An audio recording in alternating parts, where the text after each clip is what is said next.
Ben, comme promis, ce sont les Journées du patrimoine. Nous sommes au cœur du Vieux-Mans. Vous reconnaissez la rue? Vous savez où nous sommes, le pilier rouge derrière nous. Et pour la première fois, nous allons pouvoir entrer chez Monsieur Jean Leblanc dans cette superbe maison de caractère. Suivez-moi, Monsieur Leblanc nous attend, c'est par là-bas.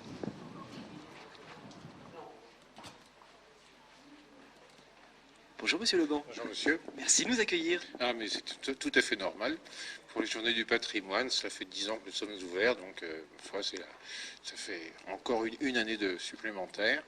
Et puis cette année qui va nous marquer tout particulièrement, puisque c'est la première des Journées Mansart et que mon association et moi-même avons voulu mettre en place sur le Mans, de manière à avoir un événement typiquement manceau.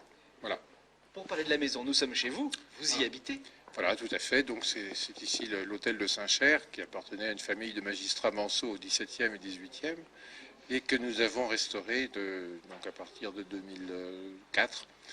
C'est une maison inscrite, donc c'est le type d'édifice qui est concerné par les Journées Mansart, qui a bénéficié, ma foi, de la connaissance des architectes et artisans qui ont été pressentis pour la restauration, et puis des artisans qui, eux, ont apporté leur savoir-faire, c'est-à-dire leurs mains, avec la bibliothèque qui guide leurs mains, pour mener à bien la restauration. Et puis, ma foi, nous avons ramené de la campagne où nous étions avant des meubles qui appartenaient à la famille, et donc ça nous a permis de redonner une âme à cette maison.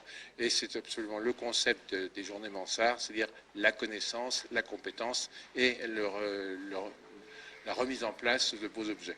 Vous avez beaucoup travaillé pour restaurer cette maison. C'est plutôt agréable pour le public de pouvoir entrer. C'est faire partager effectivement au public une expérience. Voilà.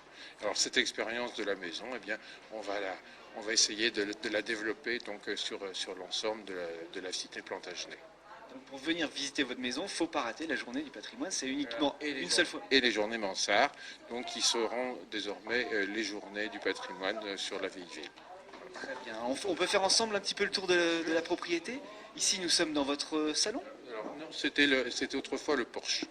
Autrefois le porche, et comme lorsque nous avions eu des expositions pendant 3 ou 4 ans, nous avons eu besoin d'avoir un espace supplémentaire, ce qui fait que le porche a été vitré de la manière la plus sobre possible pour ne pas faire oublier que c'était un porche, mais aujourd'hui, ma foi, c'est une pièce qui nous permet d'accueillir différentes manifestations. Là, on va pouvoir entrer dans le salon. Juste à côté, vous avez l'ancien cabinet de travail, du temps des Saint-Cher, et donc c'était un endroit où vraisemblablement ils recevaient ou plaideurs, ou clients, ou tout simplement des personnes de leur entourage pour des raisons professionnelles. Et puis la cuisine qui est également ouverte au public, mais lorsque nous avons un peu moins d'encombrement. Voilà. Très bien.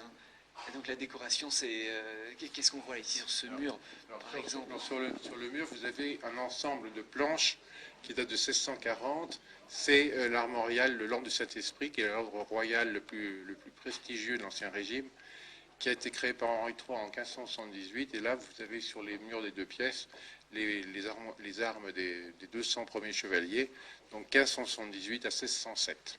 Et ça, vous les avez eu comment? Alors ça, de toute façon, nous avions ça de très très vieux temps, et plutôt que de les garder sous leur format d'origine, c'est-à-dire de les compulser de temps en temps parce que le livre était en très très mauvais état, nous avons préféré les placer sous vitre pour les conserver, et puis surtout les faire découvrir au public, parce que c'est une documentation quand même assez intéressante. C'est très agréable de pouvoir les regarder. Voilà. Et ces planches qui ont 360 ans à peu près, sont quand même dans un état de conservation qui n'est pas trop mauvais. Parce que quand on se promène dans le Vieux-Mans, on pourrait imaginer que les maisons sont vides dans l'année, mais en fait, non, elles sont habitées. Il y a une vie dans le Vieux-Mans. Ce ne sont pas des façades, c'est pas un univers minéral, nullement. Et il y a une vie de quartier, il y a une vie de village, oui, quelque part. Voilà, c'est un village dans la ville, avec l'esprit, ma foi, bon enfant qui en général règne dans ce genre d'endroit. Vous avez compté le nombre de visiteurs depuis ce matin? Non. D'ordinaire, nous avons à peu près à la maison 1200 à 1500 visiteurs. Ça fait du monde. Ça fait du monde, voilà, tout à fait. On va visiter le quartier bien ensemble? sûr. Et donc, je vais vous faire découvrir les différentes personnes qui, justement, apportent leur pierre à la manifestation. C'est parti. Nous sommes juste à côté de chez vous. Voilà. Nous allons faire toute la rue comme ça, magasin par magasin. Ou échoppe par échoppe, devrais-je dire. Et ici, c'est un magasin que je connais avec madame, qu'on on s'est déjà croisé. Oui, on s'est déjà croisés. Vous êtes déjà venu vous informer sur les icônes. Oui, oui, je me souviens très bien. Ici, c'est ouvert toute l'année, hein, pas uniquement la journée du patrimoine. Non, c'est ouvert en fin de semaine, toute l'année, absolument toute l'année.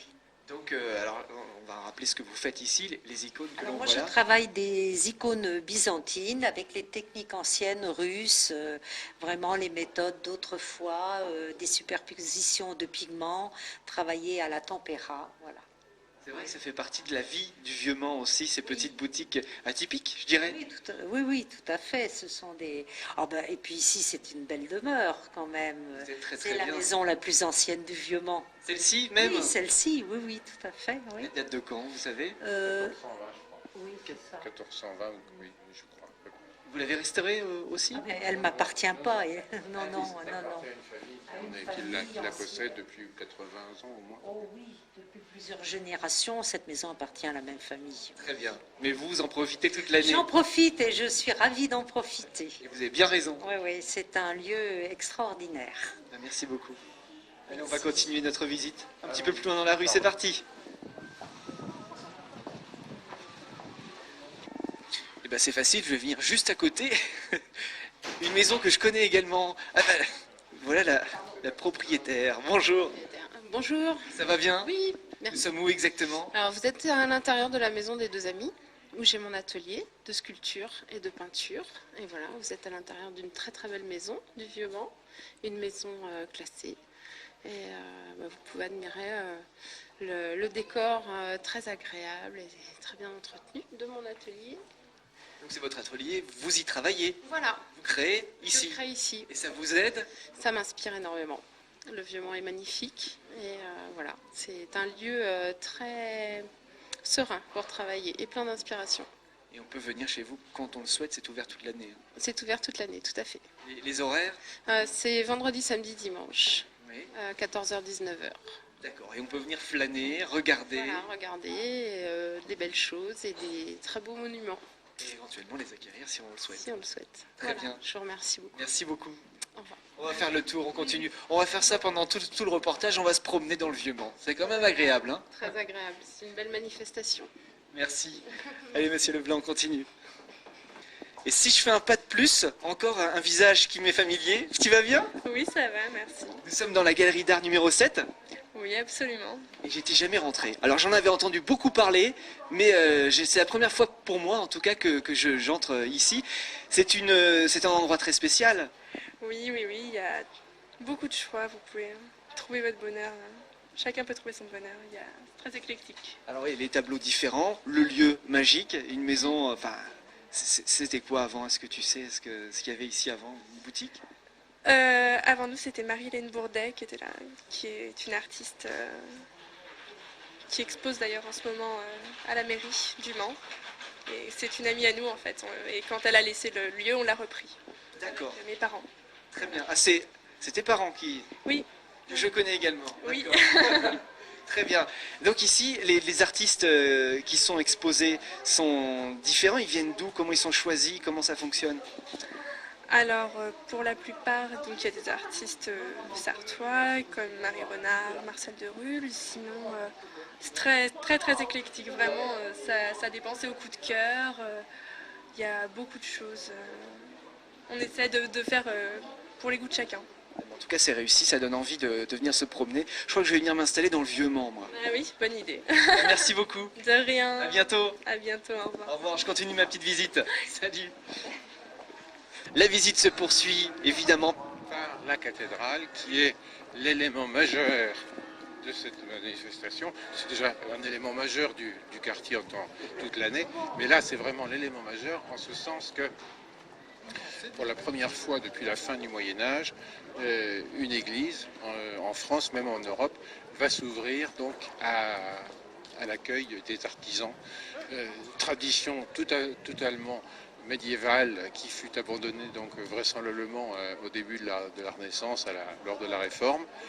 Et eh bien, pour les Journées Mansart, la cathédrale du Mans accueille des artisans dont les compétences s'adressent aussi bien au sacré qu'au profane. Voilà. On va aller les découvrir tout de suite.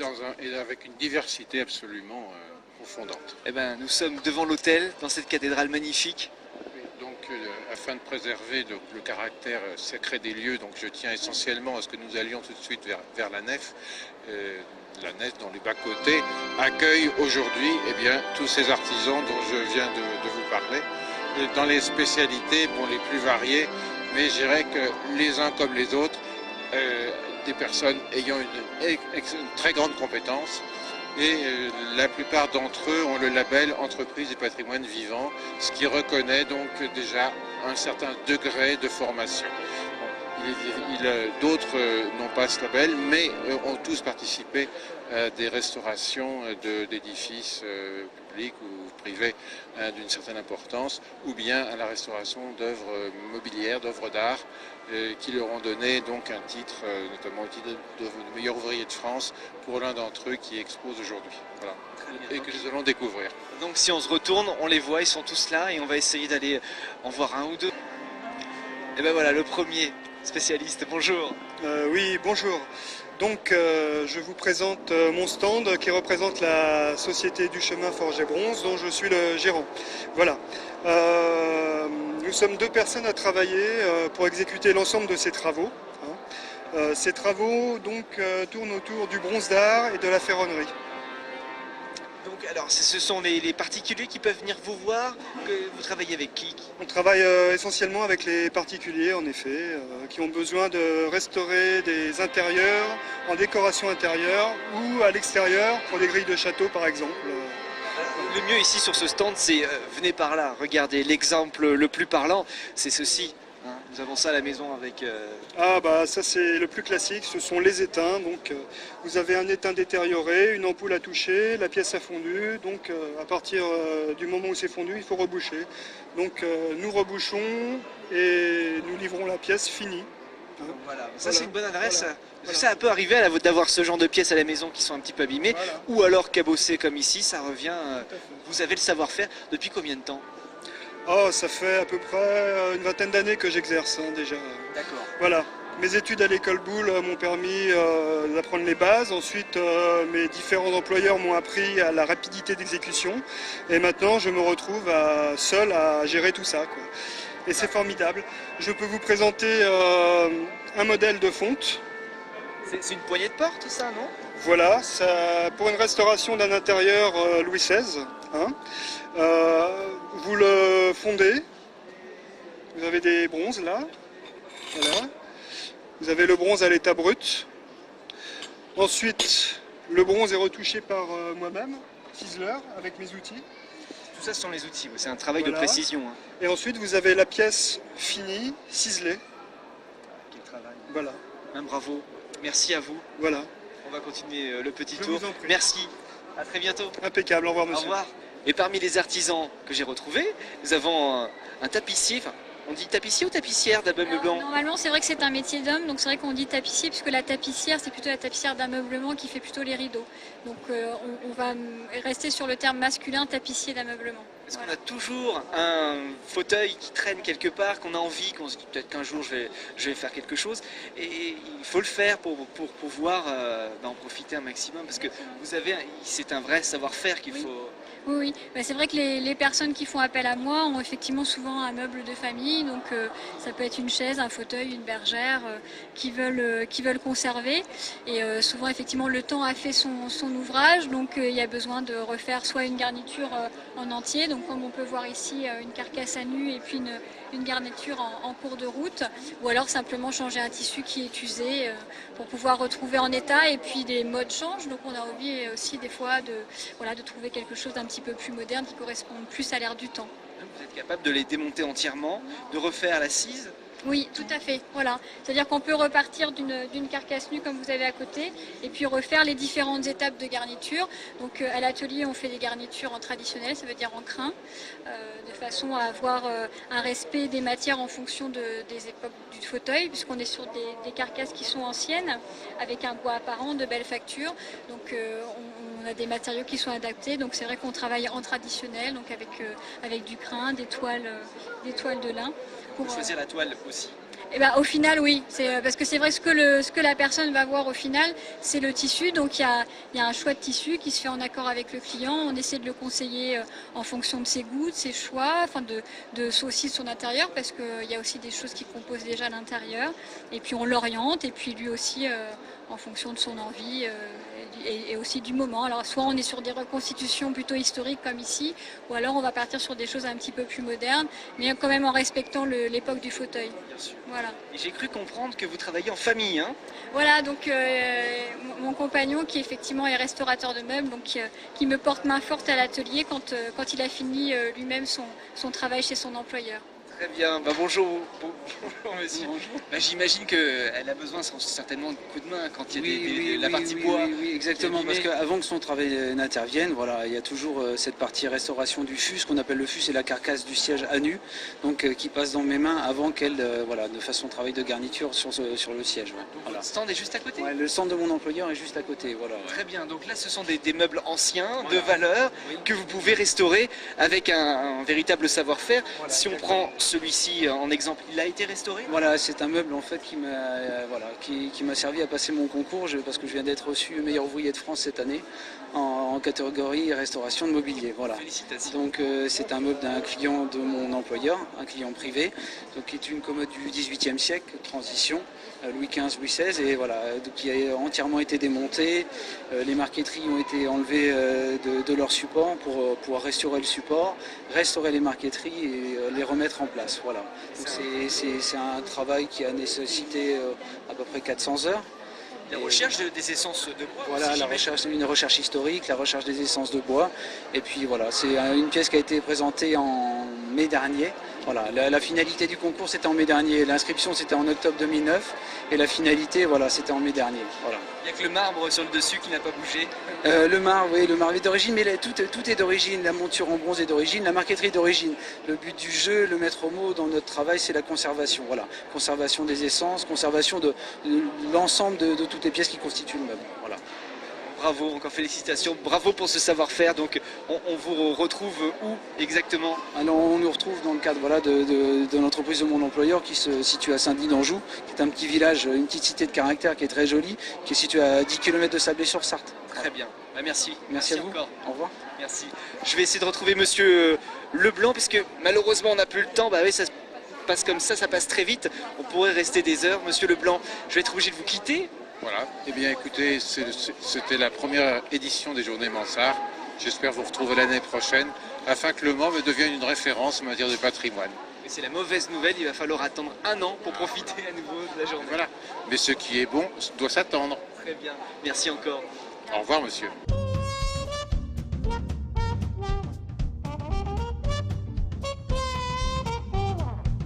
Eh ben, l'infiltré du dimanche, c'est déjà fini. Et en même temps, il pleut un petit peu. Donc, je vais me protéger maintenant. On va rentrer, prendre un chocolat chaud. Et on revient dimanche prochain avec grand plaisir, avec d'autres aventures dans la Sarthe, avec encore beaucoup de manifestations. Encore une fois, merci de votre fidélité. Et à dimanche prochain dans la Sarthe.